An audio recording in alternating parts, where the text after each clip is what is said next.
Chemistry को समझने से पहले जरूरी है कि ये पता लगाया जाए कि केमिस्ट्री कहाँ से आई है। तो इसके लिए मैंने सोचा कि सबसे पहले हम छोटी सी तारुफ साइंस का कर लेते हैं। Science, what is science? The knowledge which is obtained through observation and experiment is called science. ऐसा इल्म जो हमें मुशाहिदात और तजुर्बों से मिलता है उसे साइंस कहते हैं। Science word is derived from Latin word scientia, means knowledge। Science का जो लफ्ज है वो लैटिन वर्ड से डिराइव किया गया है और इसके मानी है नॉलेज, इल्म। हमारे साथ साइंस के टाइप्स बहुत ज्यादा है, लेकिन हम इसमें सिर्फ 3 डिस्कस करेंगे जो कि हमारे मतलब के हैं। नंबर 1 है यूनिवर्सल साइंसेज, नंबर 2 है सोशल साइंसेज, नंबर 3 है फॉर्मल साइंसेज। इसके अलावा और भी हमारे साथ साइंस के टाइप्स है, जैसे कि physical sciences, environmental sciences, natural sciences, biological sciences. ये अलग कैटेगरीज है डिवीजन ऑफ साइंसेज के लिए। यूनिवर्सल ऑफ साइंसेज में हम क्या पढ़ते हैं? इसमें हम in which we study biology, chemistry and physics, ये पढ़ते हैं। सोशल साइंसेज में क्या पढ़ते हैं? In which we study about society and people. And formal sciences में हम पढ़ते हैं in which we study about logic and maths. तो हमारा 2 और 3 के साथ बिल्कुल ताल्लुक ही नहीं है। हम यूनिवर्सल साइंस पढ़ेंगे और यूनिवर्सल साइंस में भी हमने बायोलॉजी और फिजिक्स को नहीं पढ़ना। हम सिर्फ और सिर्फ केमिस्ट्री को टच करेंगे और इसको समझने की कोशिश करेंगे। Okay, chapter number 1 for class 9, introduction to chemistry. Class 9 की बुक में पहला chapter, introduction to chemistry. What is chemistry? The branch of science which deal with the study of composition, structure, property and reaction of matter is called chemistry. ये क्या है? Science जो हमने पहले discuss किया उसके ही एक शाख है जिसमें हम पढ़ेंगे composition, structure, properties and reactions of matter के बारे में ही पढ़ेंगे। मैटर क्या चीज है? Anything that has mass and occupy space. इतनी जरूरी चीज जो हम मैटर के बारे में पढ़ रहे हैं, कंपोजिशन भी पढ़ते हैं, स्ट्रक्चर भी पढ़ते हैं, प्रॉपर्टीज भी पढ़ते हैं, रिएक्शंस भी पढ़ते हैं, सब कुछ हम मैटर का ही पढ़ते हैं। तो मैटर क्या चीज है? हर एक वो चीज जो जगह गिरती है और वजन रखती है वो मैटर कहलाती है।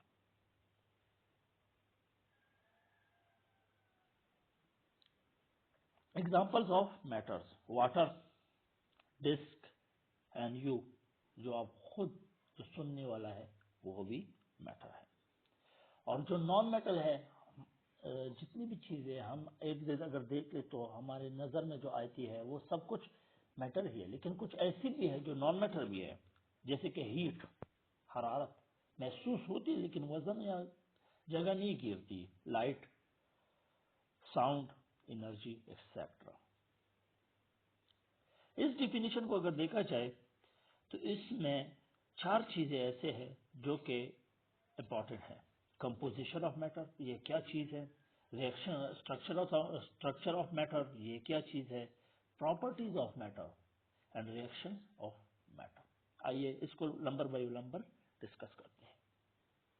सबसे पहले है composition of matter. Composition of matter means how many atoms are combined to make a matter और कंपाउंड। एक कंपाउंड को बनाने के लिए कितने एटम कंबाइन हो जाते हैं। कंपोजिशन के अगर हम मतलब को देखें तो ये है, कंपोजिशन मींस कॉम्बिनेशन, कंबाइन होना। 2 एटम आपस में कंबाइन हो जाते हैं, एक कंपाउंड बना लेते हैं, ये क्या है? कंपोजिशन है। फॉर एग्जाम्पल हमारे साथ पानी है, वेरी इजी एग्जाम्पल है इसलिए मैं दे रहा हूं, ये बहुत ही कॉमन है। H2O उसका फॉर्मूला है of water and which 2 atoms are combined। इसमें 2 एटम कंबाइन है। कौन कौन से हैं? H और O। H means hydrogen and O means oxygen. ये दो एटम आपस में कंबाइन हो जाते हैं, हमें क्या दे देता है? वाटर। वाटर का फॉर्मूला हमें बना के दे देता है। ये क्या है? इसको कहते हैं कंपोजिशन ऑफ मैटर। वाटर क्या है? एक मैटर है। तो इसी तरह दूसरा एग्जांपल हमारे साथ है सोडियम क्लोराइड। ये दोनों एक कॉमन एग्जांपल्स है। टेबल साल्ट भी इसे कहते हैं, जो हम नमक इस्तेमाल करते हैं वही नमक है ये। उसका फॉर्मूला है NaCl, सोडियम क्लोराइड। फॉर्मूला है these two atom are combined. Na means sodium and Cl chlorine. ये दोनों एटम आपस में कंबाइन हो जाते हैं और हमें क्या दे देता है? Table salt means sodium chloride हमें दे देते हैं। ओके। नंबर 2 है structure of matter. Structure of matter भी डिपेंड करता है composition of matter.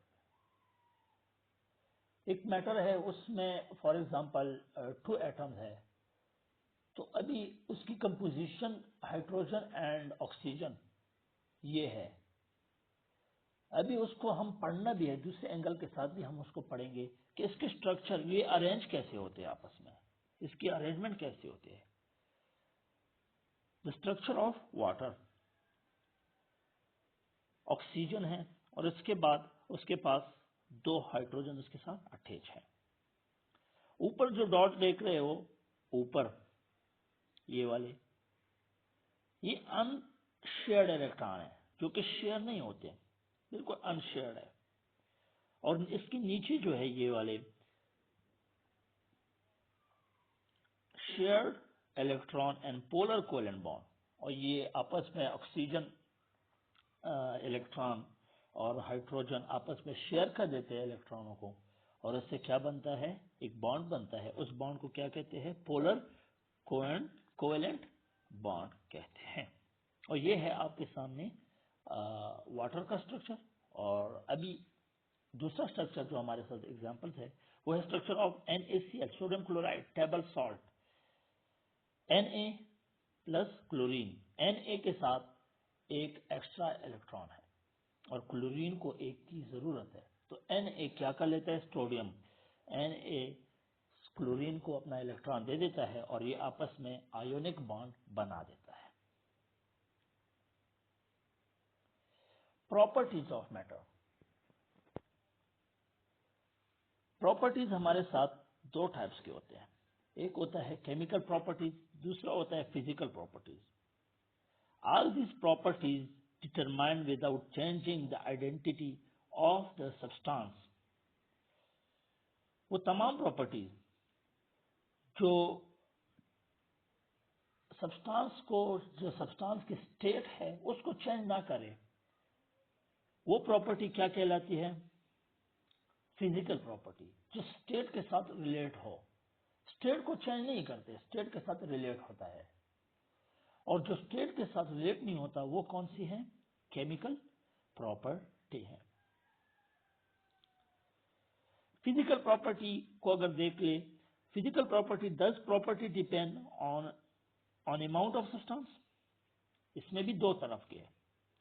Yes, extensive physical property depend on amount of substance, and intensive physical property does not depend upon amount of substance। Extensive कौन कौन से हैं? मास है, volume है, length है, शेप है। एंड इंटेंसिव कौन से प्रॉपर्टीज है फिजिकल? कलर है, मेल्टिंग पॉइंट है, बॉइलिंग पॉइंट है एंड डेंसिटी है। और दूसरी हमारे साथ ये फिजिकल प्रॉपर्टीज, और दूसरे जो हमारे साथ है वो है chemical property. How does chemical substance reaction to the principle of air, acid, base, water, other chemical. For example, water के साथ वाटर की एग्जाम्पल दे देता हूं मैं, आगे रिएक्शन में भी वो एग्जाम्पल आ जाएगा, ऐसा कर देता हूं, वो भी उसी में ही दे देता हूं। मतलब ऐसा समझे कि जितनी भी प्रॉपर्टीज हैं, जो फिजिकल प्रॉपर्टीज वो होते हैं जो कि मैटर के स्टेट के साथ रिलेट होते हैं। हमारे साथ मैटर के कितने स्टेट्स हैं? 3 स्टेट्स हैं, गैस, लिक्विड, सॉलिड। ये 3 स्टेट्स हमारे साथ मैटर के हैं। और जो इस स्टेट के साथ रिलेट नहीं होता, मतलब इस केमिकल प्रॉपर्टी वो स्टेट को चेंज कर लेता है आफ्टर ऑपरेशन, तो वो क्या कहलाती है, उसकी केमिकल प्रॉपर्टी कहलाती है। और आफ्टर ऑपरेशन अगर स्टेट चेंज ना हो जाए तो वो क्या कहलाती है, फिजिकल प्रॉपर्टी कहलाती है। जैसे कि आप लोगों को देख रहे हो, हाइड्रोजन प्लस ऑक्सीजन रिएक्ट करते हैं तो हमें क्या दे देता है, H2O प्रोडक्ट, हमें H2O मिल जाता है। ये केमिकल रिएक्शन भी है, केमिकल प्रॉपर्टी भी इससे जाहिर होती है। सबसे पहले केमिकल प्रॉपर्टी के बारे में देखते हैं। हाइड्रोजन हमारे साथ क्या है, गैस है। ऑक्सीजन हमारे साथ क्या है, गैस है। दोनों गैस आपस में रिएक्शन कर लेते हैं और क्या दे देता है हमें, H2O यानी लिक्विड हमें मिल जाता है। मतलब क्या हुआ कि केमिकल प्रॉपर्टी स्टेट को चेंज कर लेती है। जैसे कि हाइड्रोजन का स्टेट भी गैस था, ऑक्सीजन का स्टेट भी गैस था, लेकिन ये जब रिएक्शन कर लेते हैं आफ्टर केमिकल रिएक्शन, ये कन्वर्ट हो जाता है लिक्विड में। इसी तरह रिएक्शन ऑफ मैटर भी यही है, आपस में रिएक्शन कर देते हैं और ये प्रोडक्ट हमें दे देता है। दूसरा एग्जांपल है इसमें कॉल एंड ऑक्सीजन का। कॉल मतलब सॉलिड है, जो कोयला है सॉलिड है, कार्बन प्लस ऑक्सीजन गैस है। क्या बना के दे जाए, मतलब हमें दे देते हैं कार्बन डाइऑक्साइड, हमें मिल जाता है प्रोडक्ट में। Thank you for watching our class. इंशाल्लाह नेक्स्ट क्लास के साथ हाजिर होंगे। वस्सलाम।